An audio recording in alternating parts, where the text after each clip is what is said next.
The Mud City message is basically like getting it out the mud. So basically for like all the players around the world who's like playing, doing all this stuff, working real hard, but not getting the recognition for it that they deserve. And so I feel like we created this brand to like show those players like love and like this is for them. So that's one reason why I made it. Getting it out the mud. Here Yes, we sir. go.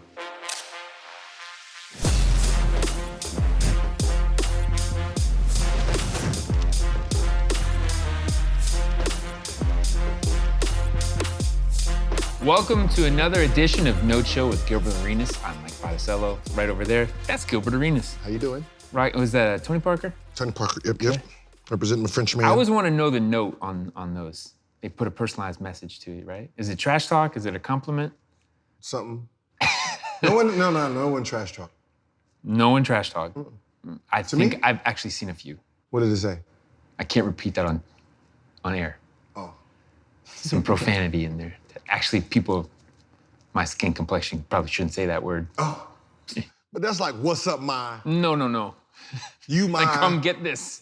Oh, somebody said that. Oh, yeah. Come get this. It was like Jermaine O'Neal, somebody you can imagine.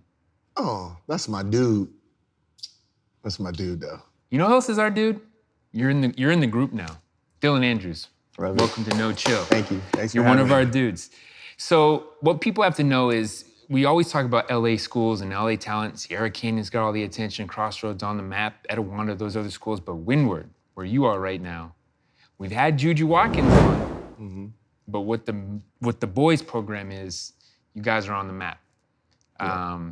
So tell us what we should know about Windward. What's going on there? Well, Windward, before I came there, it was like no one really knew about Windward.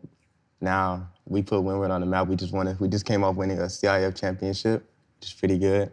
Also, but one thing about Windward, we were like a really small school, and basketball wasn't really like, it was more of like the girls team. Everybody knew about the girls basketball team. But now the boys basketball team is on the rise. And like, we just want all the smoke. We're coming for everybody. That's one thing you need to know about Windward. Yeah, what's so funny is like all the private schools is popping now. Like, you never went there when you were here? You never heard of Windward? You never played them? Private school was like, come on, it's a bunch of rich, they suck, bro. That was like, you didn't play against those. Nobody wanted to, that was like, come on, that was like B squad, C's. Nobody wanted to play against Nah, that's them. what everybody thinks. Like when we play against like a public school, Yeah. it's like, yeah, like we're gonna like punk them. We're gonna come out, like we're gonna bully them. We're gonna foul you. We're gonna foul you real hard. People think we're gonna get scared, but now we end up blowing teams by 40 when that happens. And if you go to the school, it's like a mini college, a mini campus. Yeah. Really, they literally built it. So by the time the school was established, like Yeah, I they put in a guess program. since you're putting so much money in the school, you might as well make the athletic program really good. Like the only school that was really popping, that was private, was Harvard Westlake with the Collin twins. They were the, 2 7-footers in high school is a big deal. So, it was hard to beat them. But other than that, everyone else was just trash. So you said they underestimated you. You could say you were off the radar, under the radar. So is it better to be off the radar, so to speak? At first, because you get to really look at your opponents. They're gonna take you for granted. So it's easy to, it's easy to catch someone when you're the underdog. For sure. But once they know who you are, from there you got to be on point because now you're a threat. I remember I heard Iman Shepherd say one thing. He had like a little interview type thing. He said, if you like want to be the man, you got to beat the man. And so like, you could be the underdog, but when you play the man, you got to beat that man. Yeah. Who's the top dogs in this, in your world? Like at schools? At schools, different schools. What school is like? Well, of course, Sierra Canyon, they're in our league. We played them, that's our rivals. Oh, okay. So that's one school. And they have players like, this year they have players like BJ Boston, Zaire Wade. Basically, those The only whole two. team, huh? Yeah, they team full of 5 stars. Yeah, that's like, a whole really. team full of 5 stars. But we really should have. You know what? I seen that game. Sucks. I seen that game, and you have to give yourself credit in that game. And the credit goes to a team full of 5 stars that played a zone says that they were really scared of you. You know, that's how you have to look at it. As if you got 5 stars from position 1 through 5 coming off the bench, and they have to throw in a 2-3 zone because they're scared of people, that shows you gotta like, yeah, that made you guys scared today. You know, you gotta really like pat yourself on the back for that. You know, to force someone to go into a zone, and they're supposed to be, the top dog team. Also for you, I saw, they made a lot of hype about you being matched up against Sky Clark, who obviously, he's been on the show, moved to Tennessee, but at that time, what do you do to get hyped, to circle that game on the calendar? I mean, Sky Clark, that's my brother, so we've been playing against each other since middle school. So you mentioned, Gil, being in that zone, teams coming at you in a zone is a compliment. You should see it as a sign of respect, but that also signifies you're no longer the underdog. They're prepared for you. So how do you flip that to knowing like, all right, we were always underground, they didn't really pay much attention to us, and now, they have a target on us? I know for a fact, like, I'm starting to get like hype around my name, but I always feel like I'm the underdog. And so coming out into games, I just feel like even though I have a target on my back now, I still feel like the underdog. I'm gonna go at you, I'm gonna like stomp my foot on your neck and just like score at will. Yeah, see, with zones, that you have to change your game a little bit. Yeah. The reason, teams play zone is one, they can't guard man-to-man. So that means there's a mismatch somewhere. And I remember when the NBA put the zone in, right? They thought it would open up three-point shooting, slow. No, we just figure out the weakest part of the zone and we just run our whole offense on it. Yeah. So if you got Kawhi Leonard over there, and you got Paul George over here, we're gonna pick Paul George's side. You know what I mean? Even though he's a great defender, but he's not, so we're gonna pick our poison versus, zones. And then eventually, they don't want to play zone anymore. No. So, with you, what I've seen is because they're in the zone, it takes away your aggression a little bit. So because you're the point guard, you're used to starting up top. Right? Well, up top is 2 defenders. You know what I mean? You got two people there that you got to try to beat through. Even if you set a screen, you come off here, bam, he's right there. So you got to learn how to get off the ball and basically be a 2 guard in a sense, where because it's a zone, they're forcing you to play zone offense, which is more team offense. Yeah. So you got to figure out, all right, in this zone, they got this guy over here, this guy, he's slow.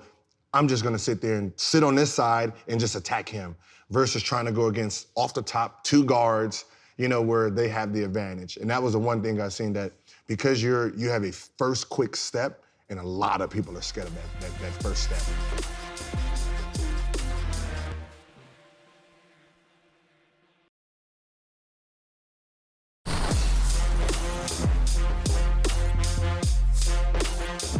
We also should recognize, we talked about Windward being on the map, and what you have with your team is your teammate, Kajani, right? The dynamic duo.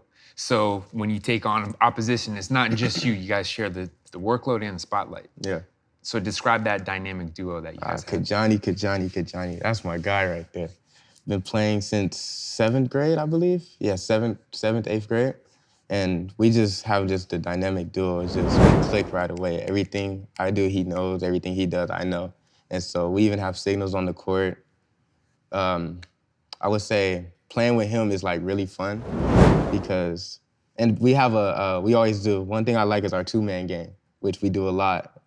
And that's something you're gonna see coming into the next season. But we're gonna kill on that for sure. But playing with him, I just love playing with him. It's exactly that, the beauty of the 2-man game, 2-man basketball. Well, I didn't have that in high school. I know you did.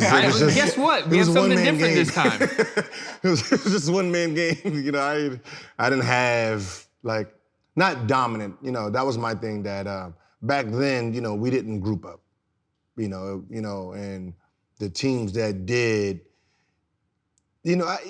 because we didn't have the exposure of, Instagram and, all the rankings, that everybody wanted to be on their own so they can pat their stats and get seen. Now it's more about winning. So, it seems like, everybody's like elevated their game to coexist with other stars, which makes it easier to adapt to college and adapt to NBA. You know, versus, you know, you being a star the whole time and then you go to a school, they got other stars and you don't know how to, you know, work with them. Like, what you mean pass you the ball? I don't know how to do that. You know, so it seems like, you know, establishing, learning how to play pick and roll, learning how to play two-man games, it's just helping you for college and, you know, that next level. For sure. Whatever level you're at, though, you're gonna have teammates, and hopefully you have good teammates to play with, so you learn how to play together, right? So where does that start? Off the court? I guess it's starting with AAU, you know, playing against each other, training, team bopping, you know, and you just get in the game and you guys just click. And then from there it's like, man, I want to play with him. You going to this school? I'm gonna come with you. And you guys get that, you know, that bonding quick. It was crazy with Kajani because with playing with Compton Magic, we didn't even know like what school. I didn't know what school he was going to. We ended up picking Windward before I was playing with Compton Magic. Oh. And then I ended up asking like what school Kajani was going to. He said Windward. And then that next day, I believe, I got my like letter saying that I got into Windward. And then I told him, guess I'm coming to Windward, here we go. Like, okay. And then that's when we started like becoming closer. Okay, so once you guys both committed, and then that AAU season, right before that, that's when y'all just started working. Hey. Also, shout out to our guy Tope. Compton Magic, yeah, got another one. Oh, everybody's going to Compton Magic, baby. Let's see. That's where it's at. The other thing, when you're a talented player playing with another talented player, you feed off each other. So you push each other too. Is that how it works with you guys? Yeah, that's how it works. In practice, we push each other. We talk trash to each other. We get mad at each other sometimes about the fight. So it's always fun like that. Yeah, that's what brings out, you know, the best talent, the best, you know, when it's two 5-star players and, you know, instead of teaming up together, y'all going against each other, just he's pushing his 5, you pushing your 4, he's pushing his 4, and you guys are just really pushing you guys' will in practice when if you guys were on the same team, you're just dominating. Right. You know, and it seemed like that's the best way to get the best out of everybody.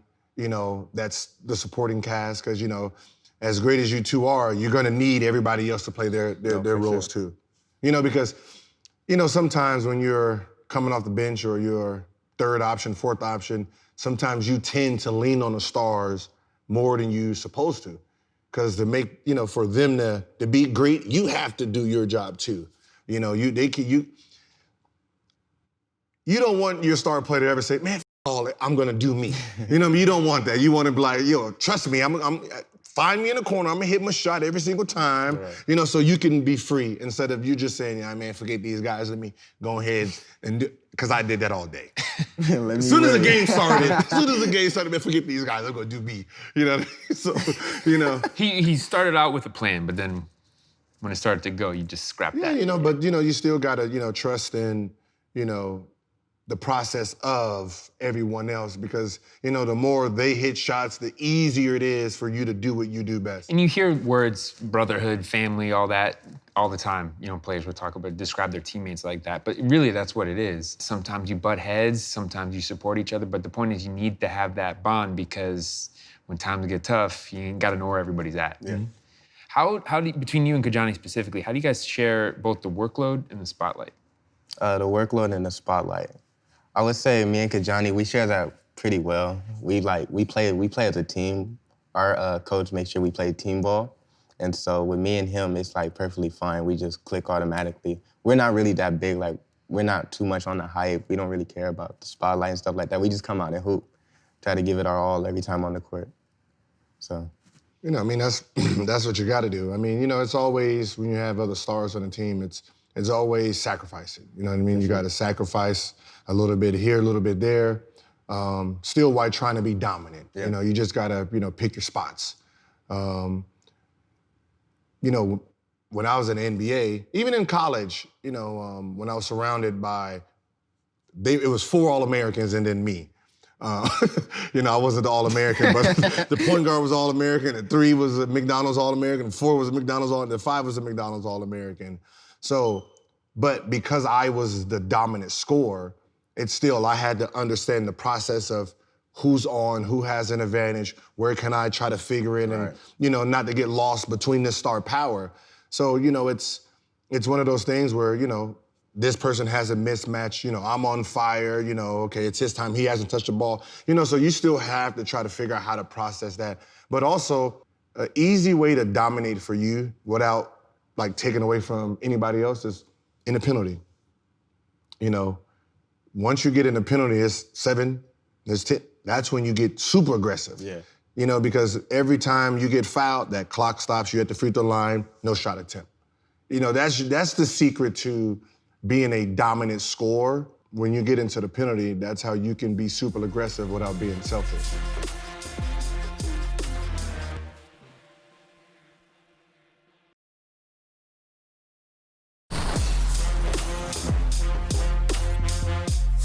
All right, Gil, before we go any further, I think what we got to do is we got to put this resume out there. All right, so this is sophomore season at Windward for Dylan. 16 points, 5 rebounds, and 8 assists a game. First team All-League, All-State here in California. Number 3 ranked in California, class of 2022. Max Prep All-American and ESPN Top 50. All right, I say that Ooh, as a sophomore? because we put that all out there. Now we're going to throw another thing in there, and I'm glad you got to the end of the game and the importance of that because a clutch player, which is significant company, right? Mm-hmm. And the shot I'm thinking of is a shot against Fairfax, the walk-off. I knew this was gonna come up. Game winner, right? Why? Of course it had to come up. I knew it was gonna come But up. something that you can obviously appreciate and the importance of being a clutch player, which is something that you build up to. It doesn't just, it's not in everybody, right? Mm-hmm. So for you, take us through that. That shot against Fairfax in the playoffs. Break it down. So it was crazy. I remember we called a timeout, and the play wasn't even for me at first. But I knew coming into the timeout, like in my head, oh yeah, I'm about to game it. Just give me the ball, give me the ball. So we sit down, and then I remember the play was for, I think, our big man, Marcus. And I'm looking, I'm like, okay. I'm gonna try to make something up. Like, I'm gonna try to buck the play and go get a bucket, right? So I remember we come back out. Devin is at the high post. I hit him in the high post. Give it to him. I clear out because he's supposed to give it high low. He's supposed to do a high low with Marcus. And then I remember he couldn't give him the ball. And Devin didn't want it. So he was like, here, just take the ball back. So I had to come back and get it. Devin passes it and almost throws it out of bounds. And so right there, it's like 3 seconds left. So I got to run and get it. Then I just take 2 dribbles and do a step back. And then I just knew as soon as it left my hand that it was going in. So funny, that's usually the best shots. Like, as soon as he said it, I don't even think the play was for me. Those would be the key shots when the play wasn't for you and you mentally already accept responsibility for the shot. That was, my Chicago series when the play was for Larry Hughes, but I was already on the bench talking about just give me the ball. Right. I got this. So once I seen players moving, I was like, oh, open spot, dribble. Took my shot, but did the game slow down for you in that? Most definitely. So that's when you know you're a gamer. While everything is moving fast, everyone is hectic, the game actually goes slower. So you can actually see everything developing while everyone is still moving faster. And, that usually seems the key to guys who can hit shots at the end of the game. You call them the last 2-minute players, where they just have a knack for just hitting shots over and over. That the pressure means nothing, the game slows down, and they can just visualize everything. I remember I hit the shot, and I just remember everything just went silent. Yeah. Blank. And then I just see everybody just running out to me, and I'm like, oh, snap. I'm about to get ran over. It was scary. And then my coach, B. Woods, ended up grabbing me. And then if you see in the video, he's literally choking me, like trying to hold me. But he's happy at the same time, but I don't think he realized that he was like really choking. Like I couldn't breathe. But it was a pretty good experience. But I mean, this is probably my 4th game winner for them. And yeah, I did 2 this year and then 2 last year, I believe. Oh, okay, yeah. But also it was You like in the blue playoffs, win? and it was at home.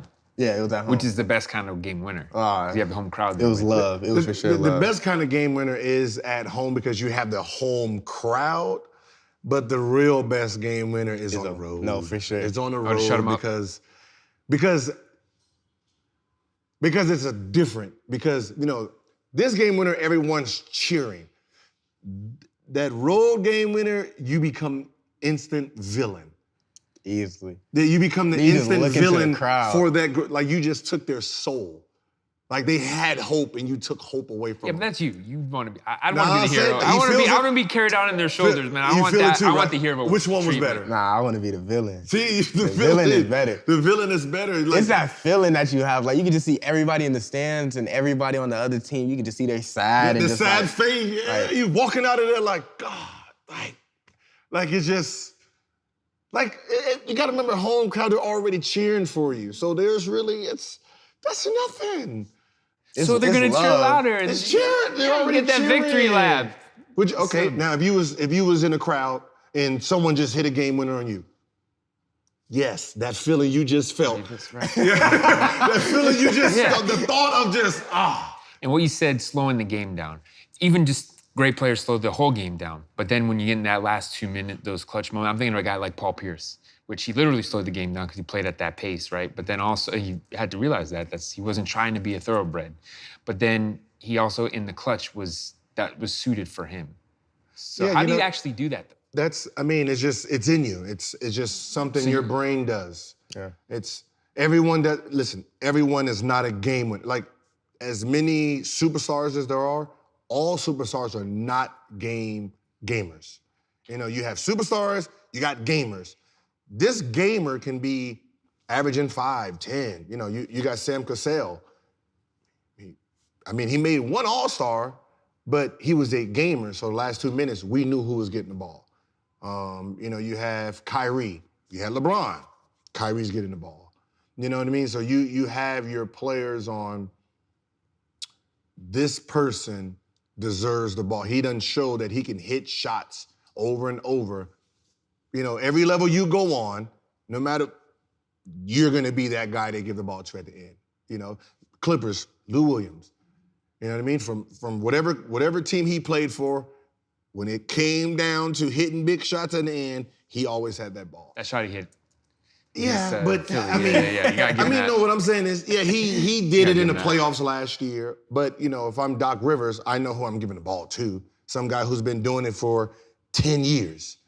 You know, Kawhi comes second option to. You're just fortunate to have two of them on your team. You know, that's. But I'm thinking about rare. those kids that every kid does this in their driveway in the park or whatever, the 3-2-1, they hit that game winner, right? But would you agree or disagree with this? We always talk about the mental part of it. So is it equally mental as much as heart? Because you got to have that. If you're gonna practice more, you gotta have the balls, really, right? It's this. Because it's mentality. The mentality is, I'm not afraid to fail. You know, I'm not afraid to lose this game on a shot. Once you can process that part of it, taking those shots becomes easier. You got to remember, nobody wants to miss the shot and everybody's looking at them. You know what I mean? You're down 1 and you take the shot and everybody's like, people don't like that we're looking at you moment. So a lot of people shy away from it. They shy away from big moments because they don't want to be the bad guy.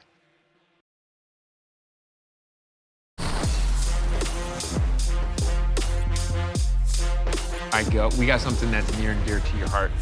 We're gonna break this out. The shirt that you have on, Dylan, let's get a shot of this. There it is, Mud City. Mud City. Mud Yes, City. sir. Yes, sir. So, as a sophomore in high school, you've got a brand, clothing line. You're packaging yourself already. That's everything that you believe in, and you're an LA kid, so. Yeah, this era is showing us everything we missed. They're coming in, the kids are coming in with all around, marketing basketball package. Branding, T-shirts. To have a T-shirt company as a sophomore, it's like, well, we had to wait till we got to the NBA to think about this. It's like, the things that we were thinking about when we got to the NBA, our 3rd, 4th year, you guys are doing now. So you're building brands from, an early age. So by the time you even get to the NBA, you're your own entity. Right. You're not relying on anybody else to, you're not relying on a Nike, Adidas to brand you. You already done branded yourself. Smart. And also, man, basketball is your job. Let's just say that. So as part of your job, it is this, because you have people following you, you have fans, they're gonna only grow the further you go along. So be ready for that with your own, your own image and your own likeness. Basketball is not a job. Studying the game is a job, right? Studying the game, learning, understanding it, but the court part of it is just life. That's just that's fun. Like I couldn't wait to get on the court to show them what I done studied. So the game itself is not a job. When you start looking at this as a job, you start treating it like a job. Like, oh man, when do we get off of work? When do we gotta, Right. like the studying, the putting in the hours of, practice. Practice is the job. All of that. The game is the fun part. The game is letting you see what we done learned. The company is a job. Making sure the t-shirt's right and this and this and this. You know what I mean? So, you're gonna put more time in the process all around versus the output of the, what you do on that court. You gotta remember that court, 38 minutes, 40 minutes, 48 at the most they can play you, 48. So all you're doing is just preparing yourself for this 48-minute, No, for sure. Playing a game that like you love and like every day that you can go out. Like one thing, I love practice. Like I love working on my craft. Mm-hmm. But the fact that like I could play a game that I love and also get paid for it, Yeah, it's crazy. That's what I said. When you start understanding that part, then the game opens up more. When you start looking at it as a job, you're handicapping yourself anyway. Because that's what a job seems like. When you start, this is the game I love. As long as I put my heart into it, everything is gonna come. The hundreds of millions, all that's gonna like. You got Mahone out there. The way he even played the game, just I'm left-handed. He just plays the game just because he loves it. It rewards him. Right. You know what I mean? So you have to put in the work, for the fun. I was talking to our guy J Mac on the phone the other day, and we were talking about how it's just you gotta love the process. You gotta be in love with the journey, and you can really never relax. Really, you don't make it until you get a Supermax contract, because you get the rookie deal, you get your next deal, and then that sets up. So you're always working to that. Then what do you do when you get there? It's about winning. It's about championships. It's 1, you gotta get 2, you got 4, you gotta get 5. Legacy, all those things. So there's always another rung up to get to. But the point is, on all this, is to know how it works. You gotta love the competition. That's what you loved about it. That's what you love about it now, as well as the work that you put in, but also knowing how the whole machine works. Media, branding, Right. Being able to be fan friendly. That really matters. Marketing, something else you're in love with. But back to basketball, and you're working on all these things. We're talking about Mud City. What is the Mud City message? The Mud City message is basically like getting it out the mud. So basically for like all the players around the world who's like playing, doing all this stuff, working real hard, but not getting the recognition for it that they deserve. And so I feel like we created this brand to like show those players like love and like this is for them. So that's one reason why I made it. Getting it out the mud. Here Yes, we sir. go. Getting it out the mud. Mud City. Mud City. So where have you like come that. from? What are you working on? But where I come from, it's like nothing is given. You gotta earn it. You gotta take it for yourself. And so that's one thing that like that's why we created this brand right here. It's for like to get it out the mud. And I'm a dog, and so I'm gonna go get it either way. Yeah, that's the mentality that you're gonna always have to have. That nothing is given. When you step on that court, no player's gonna give you 30. Nah. No, they're not gonna just say, all right, look, all right, you're gonna go score 30, and then once you score 30, let me play. No, that's not gonna happen. You're gonna have your defensive players. You're gonna have teams trying to stop you. You gotta remember, they're trying to stop you from doing what you do. So you gotta take it personal. And that's how you have to look at it, that every opponent that steps in front of you is trying to stop you from a dream. It ain't that they're trying to beat us, as a team. No, they're trying to stop. They're trying to stop me from going where I want to go. Oh no, this is war. Sure. I'm going to enjoy taking it to you. That's why I said when I practiced so much when I seen triangle and twos and boxing ones, oh man, oh, what? What? I get to score on 2 of y'all at the same time? Good. Good.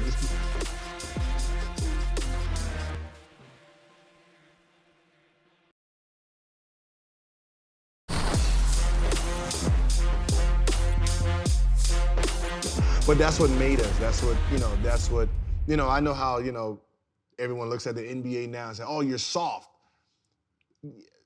Yeah, because of the rules. These rules are different, but we all started playing street ball. I stayed with my cousin SB, who's from San Diego, and so I remember we had this one time where, like, maybe this like his second week here, I'm outside just shooting around, and my ankle's messed up. I shouldn't even be like outside playing, stuff like that. He comes outside, starts shooting with me, and then we're just playing around, and then I remember we just ended up starting playing once.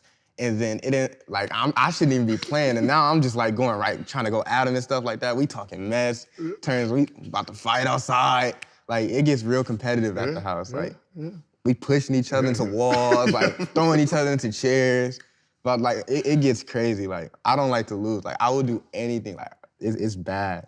And that's basketball. That's basketball. That's when you have the competitive spirit. When just shooting around turns into a one-on-one, turns into a fight. If you're gonna beat me, you're gonna end up with something hurt. You're not gonna be able to play the next day. Yeah, that game winner gonna have to be from a half court. You threw it up somewhere. It ain't gonna be no easy jump. It's gonna be something lucky.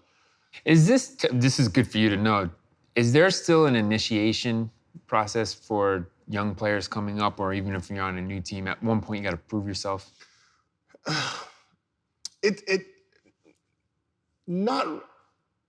I can't say it is or it isn't, but young kids are coming in the game with a whole different set of skills that most of your veterans haven't seen. It's just like anything. Like when I came into the league and you got this 35-year-old man, there's no rookie hazing here. I mean, you can try, but my skill level is so high level that you have to respect the process. Okay, but what if it's the other way around, though? You're the 35-year-old man. I'm thinking a guy like Jimmy Butler. You can have all the skill in the world, young fella, but I'm here.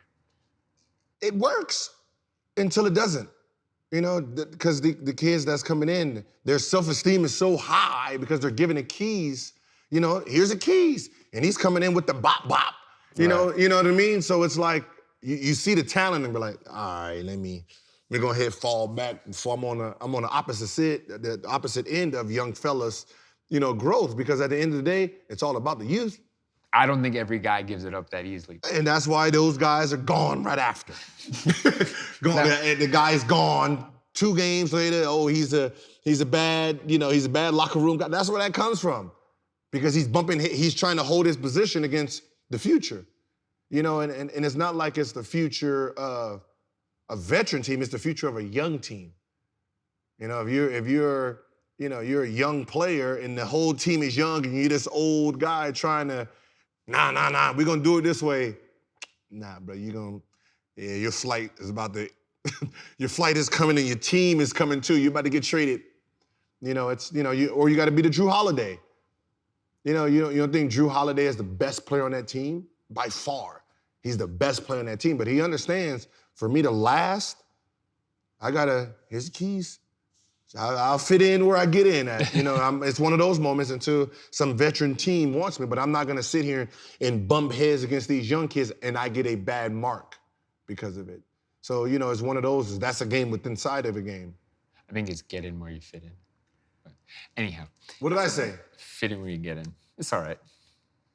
I'm just gonna make it look good right there. I mean, it's both the same at that point. Different but the same. Yes, okay. But also that guy, it can be your team. You mentioned Sam Cassell. You can run the show, do all the work behind the scenes, but the marquee player is the marquee player. Yeah, I mean, but Zion's selling tickets. Yeah, like then it was Kevin Garnett was the man on the team. Right. And Sam Cassell is the veteran who got the ball at the end because Kevin's like, you get the ball at the end. But you look at a team like Melo, once that team became younger, and those little things Melo was used to, and all the players like, We ain't even winning for you to be talking to us like this. But it's not even the way you play is one thing. It's the voice in the huddle, the voice in the locker room. You know, the guy that's gonna, all right, this is on me to set this, you know, set the table here or whatever. Like Chris Paul right now. Yeah, but who's the best player on the team? Chris Paul, right? Who gets the ball the most? The Christian Alexander, the Shea Gilgis. Yeah, I got you on that one. Yeah, okay, so he gets the ball. No, like, see, he's, instead of them two bumping, because Shea is a point guard too. He molds them, he teaches them, and that's what it is. So no matter what team you go on, either that veteran's gonna teach you the ropes, or you're gonna learn it on your own and you're gonna get out of here. You know, there's no. I drafted the young boy for a reason. You know, and you're gonna be here long enough to help him, or we just gonna ship you off and bring a veteran who wants to teach him the ropes, or he just gonna have to learn the ropes on his own. And that's just how the game is played, you know what I mean? There's nothing you can really do about it. Sure. And we talked about you and Kajani and the idea of, you push each other, the dynamic duo that you are. So in a situation like this, it's not always the two of you. There's other people to factor in here. It might be you on your own and you gotta get in where you fit in. See that? That was clever. That's what I'm here for. Adil, let's talk about your future. All right, so where you're at now, you're coming up on the high school landscape. How do you balance having one eye on where you're at now and where you want to go? Well, of course, where I want to go is, of course, make it to the pros, be in the NBA. But where I'm at now, I know that I have a lot of more work to do, and I got a lot of more stuff that I need to do before I can even make it there. And I know that all comes with grinding, making sure that I'm doing well academically as well as on the court. But I would say to get there, I would need just making sure I got the right people around me, making sure guidance is one thing for sure. And then making sure I'm staying in the gym, working on my craft, just different stuff like that. The process of just getting to where you get is just hard work. You got to do your part, and your part is making sure when those doors open up, you are ready to go through them. Putting 1,000% in won't guarantee you the NBA, but if you don't put 1,000% in, it is guaranteed you won't make it.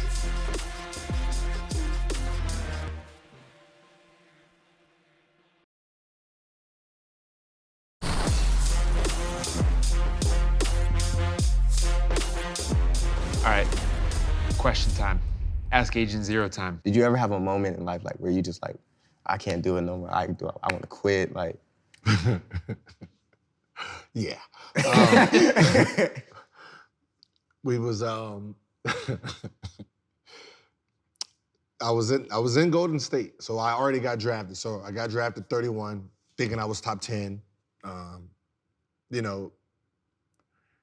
thinking because my process on how I got to everywhere, it was just arrogance. Right. I'm better than you, I'm about to show you.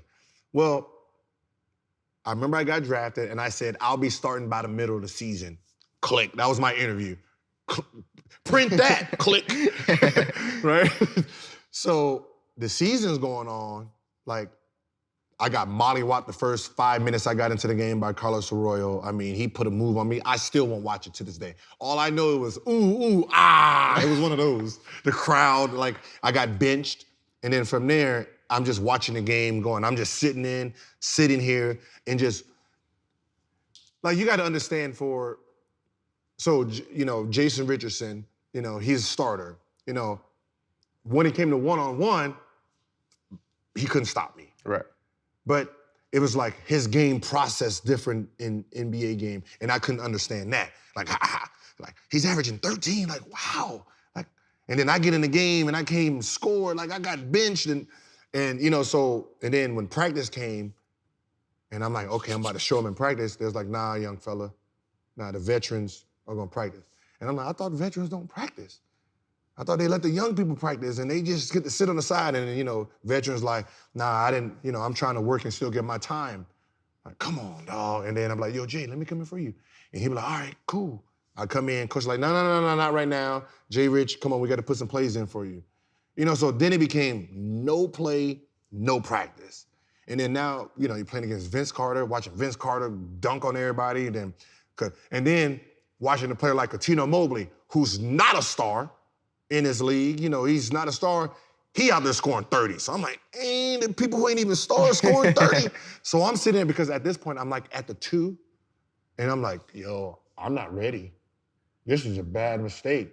I called Rodney Tension from Arizona and said, yo, I think I made a mistake. Can I come back to college? Like, I don't want to be here, bro. He was like, chill out, bro. You just work. And he said, I'm gonna make you a highlight tape so you can watch yourself and see what you do best. Like, yeah, man, I get all that, but you're not even seeing what these dudes doing out here, man. These boys is like, they on another level. Right. So I remember, I said, you know what? He's like, just listen, just outwork everybody, just work. So I started coming to just 3-hour practice. I was like, we practice at 11. I'm in the gym at 5 o'clock in the morning, just working. Like I get the highlight tape, I'm working, seeing my game. And I remember we're in Denver. No, we're in Utah. We're on that West Coast trip. And I've been doing my own thing. Like, I've been doing my own thing. So I'm before the game, like I got there at 3 o'clock, took a cab, got there at 3, and I'm working my ass off, right? Laid out, tired. And then the trainer comes in and say, all right, time to work. And I said, sorry, boss, I'm done. And I mean, I done been here since, 3 o'clock. He said, fella, that's not how it works, young fella.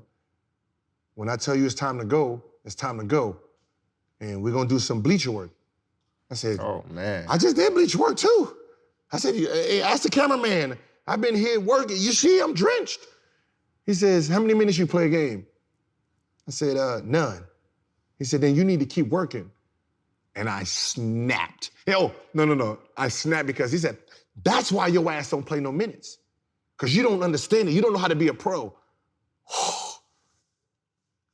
F you. F this team. F everything about it. All these players, they don't even practice hard. They don't even play hard. We done lost 10 games in a row, and I'm sitting on the bench with the same suit. This is an embarrassment. I come in here and work. I'm the hardest worker on here. And y'all don't play me no minutes. I'm done. I quit. I'm out.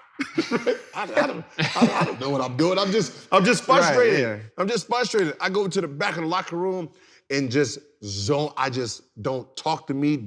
And when I said we went to practice the next day, I subbed myself in. Don't tell me nothing. Don't tell me nothing. And I called 1-4 flat. I said, I'm done with all of this. I just sit on here watching this all the time. 1-4 flat, guard me. Pow, pow. You should see the joy I had. They subbed me out, but I didn't care. Like, yeah, I just proved my point. I just proved my point. And what's so funny is, boom. Got a bucket. They put me in the game. They put me, a young fella, they took me off IR, put me in the game, and then just took off from there. But it was like, it's like I gave up, but it wasn't like I gave up on, like quitting. It's like I gave up on the process that they had me under. I didn't like that process. This process wasn't working for me. It wasn't working for me. And when I mentally quit this process and just said, being a nice guy, I'm a star, and you guys gonna start treating me like one, forget this 31 pick, and that was that one time that I was like, you know what? But I did have doubt early. That's what, when I called like I don't think I can make it. But once I watched that highlight tape and seen myself doing it, because you gotta remember, because I wasn't seeing myself be successful, like I'm not practicing, I'm not playing, I doubted that I was good, right, or that I belong. And that highlight tape reminded me of what I did. And for any kid, when you're going through hard times, there's gonna be hard times. There's gonna be games where you feel like, man, what's going on? And you pop in that tape, watch yourself be successful. It's just to give you that eye. I'm pretty sure you've watched games in the NBA and you've seen a really good game and you got hyped to want to go out there and practice. course, play. yeah. And that's the same thing. You're watching yourself and you are hyping yourself up, you know. So keep you a highlight reel of yourself, you know. Just, you know what I mean? Even if it's you go 0 for 10, at halftime, hit the play. Yes, sir. Yes, sir. I knew I could do all that. And you go out there and you go watch. It just gives you that confidence for some reason. I know you don't have a story, trust me.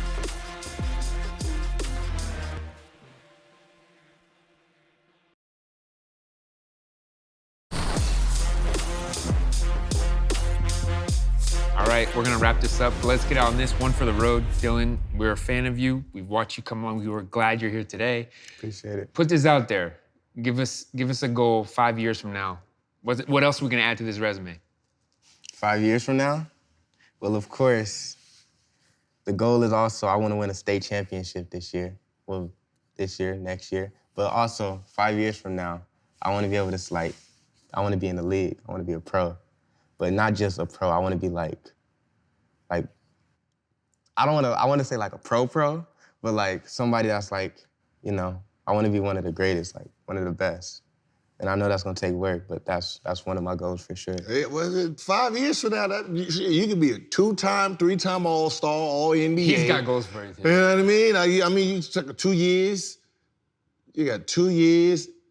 Does the 2022, is that the year that by 22 you can go? I mean, shit, if you leave, 23. Oh, 223. So you have to go to college 1 year. Has to? So you have to go to college 1 year. That means, you know, first year is rookie of the year. Second year, boom. There you go. You know what I mean? All-star. That's 2 good years right in there. That's you already. So you got to think like that. Yeah. Because you got to remember, if you throw your goal that high, think about the work you got to do for it. For sure. You know what I mean? That's just, you know, I always tell kids, throw goals, like real goals out there, because what happens is it keeps you focused. And it stops you from looking at real time.